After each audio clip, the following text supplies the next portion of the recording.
अस्सलाम वालेकुम, good evening ladies and gentleman. उम्मीद करता हूँ आप सब ठीक होंगे। मैं फैसल ढेडी आपकी खिदमत में हाजिर हूँ आज की नई सीजन के साथ, जिसमें आप कुछ देख रहे होंगे कि हम पूरे हफ्ते वर्ल्ड इन्वेस्टर वीक को सेलिब्रेट कर रहे हैं फॉर क्लाइंट्स जो कि रिटेल सेगमेंट से बिलोंग करते हैं, और जितने नाजरीन जो हमें देख रहे हैं और बीइंग पार्ट ऑफ इंशाल्लाह फ्यूचर में फाउंडेशन सिक्योरिटीज़ के क्लाइंट्स बनना चाहते हैं, तो उनके लिए ये value added service Foundation Securities अपने हेड में दे रही है, ताकि आपकी कुछ लर्निंग हो सके और हमारे मातहत हम चीज़ों को अच्छे तरीके से कन्वे कर सकें टू आवर कस्टमर्स। तो उसी सीरीज को कंटिन्यू करते हुए आज का हमारा जो मिड वीक सेशन है उसको हमने रीनेम कर दिया है, और उसको हमने इस तरीके से ट्रांसलेट किया है कि हमारे साथ हमारे पैनल पे एक मौजूद है हमारे ही research analyst, senior research analyst father, जो कई सालों से फाउंडेशन सिक्योरिटीज के साथ कनेक्टेड है और कई सालों से वो अपनी खिदमात फाउंडेशन सिक्योरिटीज के रिसर्च डिपार्टमेंट में अंजाम देते आ रहे हैं। मिसेस जीशान अजहर, जो कि रिसर्च डिपार्टमेंट के अंदर इकोनॉमी सेक्टर को प्राइमरीली लुक आफ्टर करते हैं, और चूंकि आजकल मार्केट को ले लें, बिजनेस कम्युनिटी को ले लें, रिटेल सेगमेंट को ले लें और कहीं भी जाके बैठे रहें, तो हम देखते हैं कि जो प्राइम और जो इन्फ्लुएंशियल एस्पेक्ट जो डिस्कशन का पार्ट रहता है वो रहता है इकोनॉमी। चाहे किसी को इकोनॉमी समझ में आ रही हो ब्रॉडर एंगल में या ना आ रही हो, बट हर किसी की पॉकेट इस वक्त हिट हुई हुई है।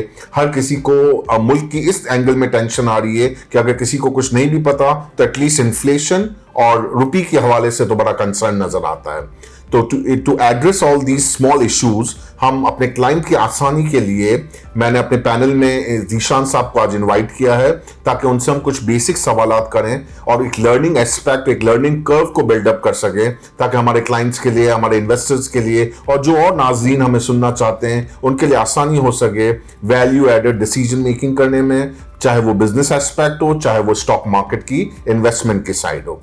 तो चूंकि कुछ चैनल क्वेश्चंस बड़े अपैरेंट हैं जो कि सोसाइटी का हिस्सा बने हुए हैं, तो हम वो भी जानने की कोशिश करेंगे। तो थैंक यू जीशान साहब to be having on this session. Thank you for having me. Zeeshan साहब, पहले तो जरा आसान सी जबान में समझाइएगा कि जो आजकल इकोनॉमी के हालात हैं उसमें कई बार हमने देखा कि IMF के ग्रोथ के नंबर्स भी आ रहे हैं, वर्ल्ड बैंक के ग्रोथ के नंबर्स भी आ रहे हैं, तो how do you see the growth numbers in fiscal year 24 as far as overall Pakistan economic data is concern? ठीक है, अच्छा, अब पाकिस्तान की ग्रोथ हमारे हिसाब से इस साल रिकवर करेगी कंपेयर टू लास्ट ईयर, क्योंकि बहुत ज़्यादा लो चीज़ें चली गई थी। स्पेशली इंडस्ट्री जो थी -10% पे ग्रो की थी। तो इस साल हम लोग एक्सपेक्ट कर रहे हैं कुछ रिकवरी होगी उसमें। लार्ज स्केल मैन्युफैक्चरिंग जो है वो तकरीबन 2% ग्रो करेगा हमारे हिसाब से। और आप बाकी जो सेक्टर्स हैं उनको देख ही रहे हैं कि कुछ जो है पॉजिटिव होने शुरू गए। सीमेंट सेल्स जो हैं वो पॉजिटिव आई हैं पहले क्वार्टर की, और उसी से बिल्डअप करते हुए बाकी सेक्टर्स में भी जो नेगेटिव डिक्लाइन से बहुत ज़्यादा थे पिछले साल, वो इस साल कुछ कम हो रहे हैं। ऑयल मार्केटिंग कंपनीज की सेल्स जो है, पेट्रोलियम प्रोडक्ट सेल्स, वो थोड़ी कम हो गई, और पिछले 2 महीने जो थे क्वार्टर में 2 महीने अच्छे रहे और 1 महीना बुरा रहा, तो फिर भी -15 है। के अलावा तो हम लोग एक्सपेक्ट कर रहे हैं कि तकरीबन 3.2% तक ग्रो कर जाएगी इकॉनमी। IMF और वर्ल्ड बैंक के एस्टिमेट्स इससे कम है। हमारे हिसाब से एग्रीकल्चर सेक्टर जो है उसमें रिकवरी होगी। कॉटन की जो भी नज़र आ रही है 30% ग्रोथ आ रही है इस साल अभी तक की जो अराइवल्स आए हैं, और उस हिसाब से अगर देखें तो इंडस्ट्री में भी रिकवरी है, और फिर सर्विसेज सेक्टर साथ में उसके एक साथ लिंक्ड होता है, तो वो भी ग्रो कर जाएगा इंशाल्लाह तकरीबन कोई 3-4% से। तो ओवरऑल हमारी ये ग्रोथ आउटलुक है। ओके, तो जीशान साहब, इसमें जो आप इंडस्ट्री के डेटा और नंबर्स को कोट कर रहे हैं, तो क्या ये बेस इफेक्ट की वजह से चेंजेस नजर आएंगी प्रोमिनेंटली, या इवेंचुअली नंबर्स के अंदर ही बहुत अच्छा ट्रांसलेशन आ रहा होगा? नहीं, बेस इफेक्ट भी बहुत इंपॉर्टेंट है इस साल, क्योंकि पिछले साल बहुत लो बेस बन गई थी चीज़ों की, तो वो इम्प्रूवमेंट होगी। मगर कुछ नंबर्स में भी बॉटम आउट चीज़ें होती हुई नज़र आ रही हैं, और इम्प्रूवमेंट होगी इस साल इंशाल्लाह। ऑलराइट, तो जो एक और मैं बहुत आम फहम क्वेश्चन आपसे पूछूंगा, जो कि जर्नल इन्वेस्टर का या जो रिटेल इन्वेस्टर है उनके लिए बड़ा इंपॉर्टेंट रहता है, कि पाकिस्तान में इस बार हमने ऑल टाइम हाई इन्फ्लेशन देख ली, बल्कि एशिया रीजन की सबसे हाईएस्ट इन्फ्लेशन नंबर्स रिपोर्ट हुआ है इस लास्ट मंथ के अंदर। तो डू यू थिंक कि 31% का जो लास्ट मंथ का हमने सीपीआई का नंबर देखा है, हैज इट पीक्ड आउट, या फर्दर आपको लगता है कि आगे और इन्फ्लेशन नजर आ रही है बकेट में गिरती हुई, या ग्रेजुअली ट्रेंड आउट होगा? तो जरा ये भी हाईलाइट कर दीजिएगा कि कौन से टेन्योर में हमें लगता है कि आगे चल के इन्फ्लेशन का साइकिल थोड़ा सा नीचे आना शुरू होगा और यहाँ पीक आउट होता हुआ दिख रहा है या नहीं दिख रहा है? अच्छा, इन्फ्लेशन जो है सितंबर की बहुत ज़्यादा आई थी, 31% आई थी। इसके मुकाबले में एक्सपेक्टेशन है कि अभी ऑनवर्ड्स जो है अक्टूबर की डाउन आएगी, 26% के करीब आएगी, और फिर उसके बाद फर्स्ट हाफ जो होगा अगले साल का उसमें काफ़ी कम हो जाएगी क्योंकि high base effect kick in करेगा। तो उस सिचुएशन में जो है हमारी एक्सपेक्टेशन पूरे साल की तकरीबन 23% इन्फ्लेशन बनेगी। और इस हिसाब से अगर आप देखें तो इलेक्ट्रिसिटी प्राइस इंक्रीज़ आ रही है अभी IMF प्रोग्राम के अंदर, जो हमें करनी पड़ेगी, गैस प्राइस इंक्रीज भी करनी पड़ेंगी, और हाई पेट्रोल और डीजल की प्राइस भी हमें हर्ट करेगी। मगर वो सब चीज़ों को अकाउंट फॉर करते हुए तब भी हमारे हिसाब से जो है इन्फ्लेशन तकरीबन 23% बनेगी। ऑलराइट, तो ये जो 23% है ये तो इन करंट इंटरेस्ट रेट्स के ऊपर तो कंफर्टेबली नजर आ रहे हैं, लेकिन हम जो आम सुनते आ रहे हैं एक बड़ा स्टेटमेंट होता है कि monetary tightening is very much link with the inflation numbers. तो अब जो इन्फ्लेशन के नंबर्स आप प्रोजेक्टेड देख रहे हैं, इसमें कहाँ हमें ब्रीथर स्पेस मिल सकता है as far as interest rates are concern? State Bank की जो मॉनेटरी पॉलिसी कमेटी है उसका अगला लाएअमल क्या हो सकता है? कहाँ तक हमें नजर आ रहा है? क्या इंटरेस्ट रेट में भी हमें पीक आउट मिल चुका है, या फर्दर हम थोड़ा सा और वेट करना पड़ेगा और आगे चल की चीजें बताएंगी? आपका ओपिनियन क्या है इसमें?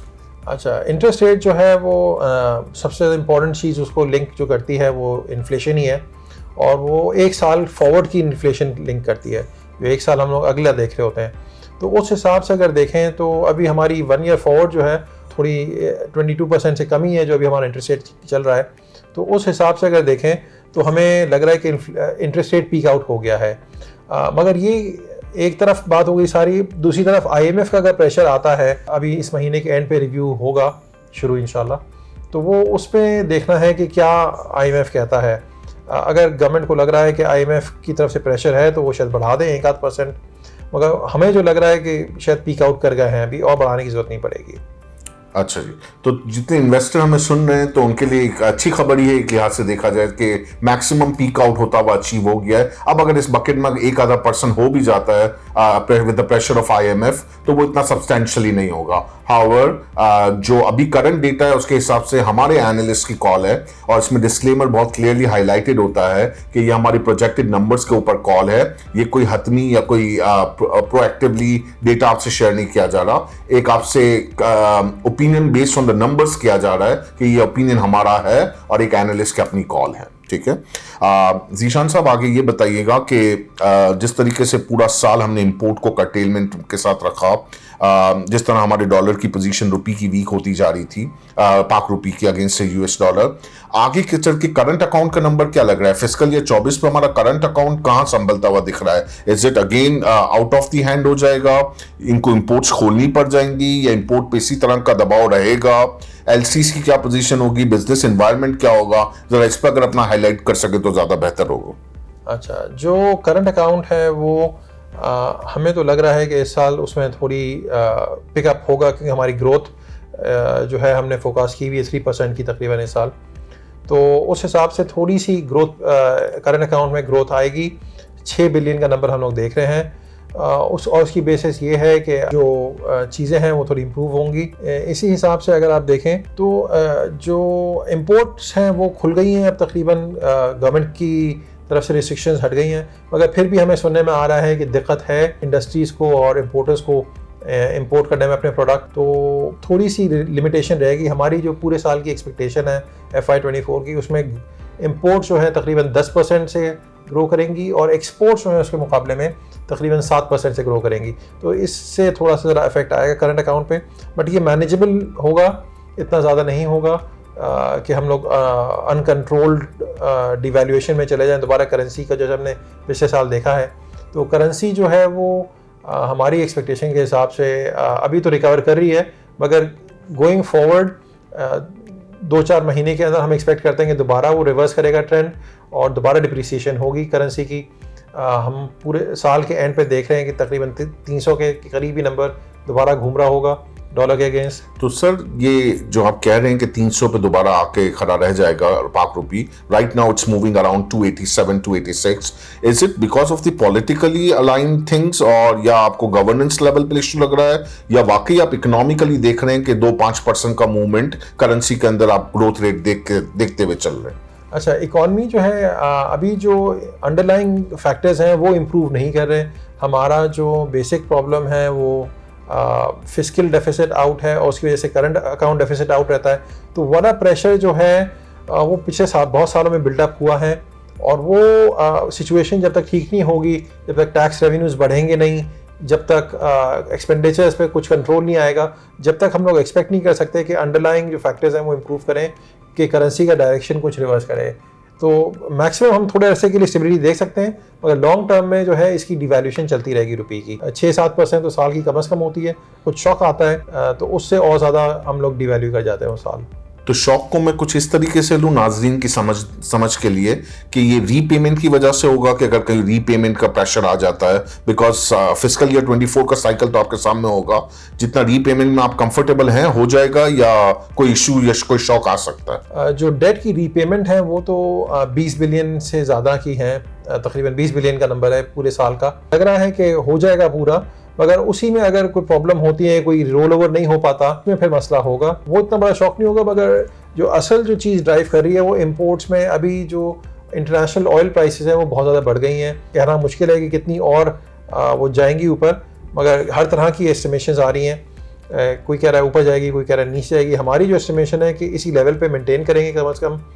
तो 11 जो होगा इससे एक शॉक पड़ेगा नेचुरली, बट हमने अकाउंट फॉर किया हुआ है उसके इस शॉक को हाई ऑयल प्राइसेस का। तो 6 बिलियन के करीब नंबर हम देख रहे हैं, तो वो मेरे हिसाब से मैनेजेबल होगा overall. Okay, from the business point of view या from the investor point of view, rupee 287 पे यहाँ कंसोलिडेट हो रहा है, या फर्दर आप थोड़ा इस निगरान सेटअप के अंदर जो क्रैकडाउन हो रहा है, जो चीज़ों को कंट्रोल मैकेनिज्म के जरिए किया जा रहा है, do you see short run पे कोई नीचे का साइन फर्दर ज़्यादा दिख रहा है, या यहीं पर ही रुकता हुआ दिख रहा है?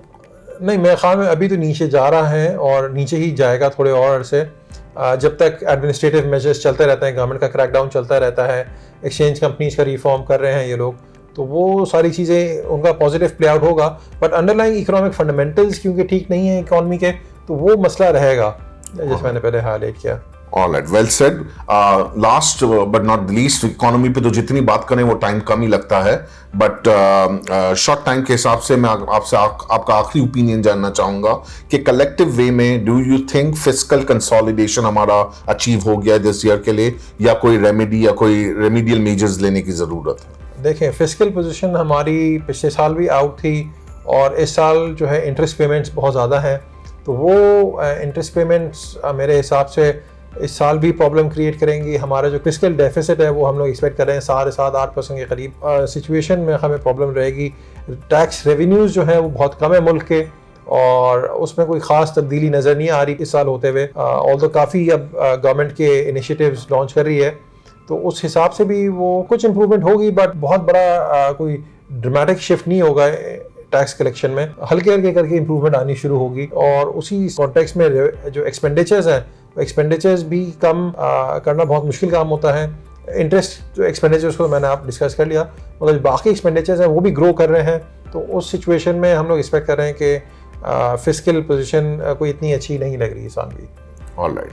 Great. Thank you, Zishan Saab, for sharing your views and ideas and for the basic understanding of our customers and clients, ताकि उनकी एक अंडरस्टैंडिंग बिल्डअप हो सके कि इकोनॉमी में क्या चल रहा है। आई होप हमने आपके बेसिक क्वेश्चंस को तो एड्रेस किया होगा, और आज हमारा मकसद ही सिर्फ यही था कि जनरल इकोनॉमी फैक्टर पर बात करें, ताकि एक एक्सपर्ट का ओपिनियन आपके सामने हो और आपको अपनी वैल्यू डिसीजन मेकिंग करने में आसानी रहे।